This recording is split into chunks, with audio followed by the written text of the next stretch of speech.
È stato netto ieri il presidente Schifani nel corso della riunione del nuovo tavolo finalizzato all'organizzazione e gestione di Agrigento, capitale della cultura, e non ha risparmiato una stoccata all'organizzazione che fino ad ora non ha soddisfatto le sue aspettative. La regione siciliana ha preso un impegno per Agrigento, capitale della cultura, ha detto, e intende rafforzarlo, ma servono delle dinamiche organizzative che rassicurino. La fondazione rappresenta il nostro riferimento per la buona riuscita culturale dell'evento, ma occorre da parte del comune e di tutti gli attori coinvolti un'assunzione di responsabilità e un migliore coordinamento che fino ad ora non c'è stato, ha sottolineato.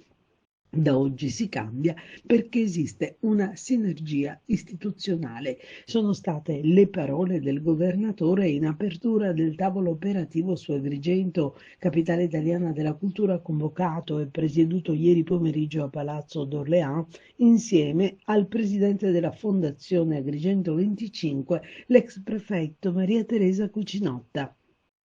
Alla riunione hanno partecipato anche gli assessori ai beni culturali e alle infrastrutture Scarpinato e Aricò, il prefetto di Agrigento Caccamo, i dirigenti dei dipartimenti regionali coinvolti, il sindaco con i componenti della giunta interessati, il direttore del parco archeologico della Valle dei Templi e l'avvocato generale della regione Bologna, in qualità anche di commissario straordinario del Libero Consorzio di Agrigento.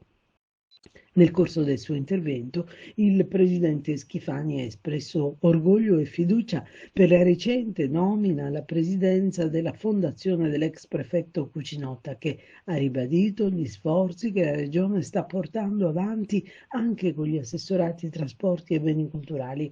Anche per quanto riguarda le risorse, ha detto il governatore, la regione è pronta a trovare nuovi fondi, oltre ai 7 milioni già stanziati, ma servono certezze anche sulle coperture relative agli eventi del programma presentato a Roma. E per quanto riguarda le iniziative in calendario, Schifani ha ribadito la necessità di un'attività di promozione che rappresenta un asset fondamentale. È necessario, ha aggiunto, che tutti gli appuntamenti, come quello di prestigio con il concerto di Giovanni Allevi, siano diffusi e fatti conoscere. Nel corso della riunione il presidente della Fondazione Cucinotta ha messo in luce le criticità esistenti in termini di logistica e personale della struttura.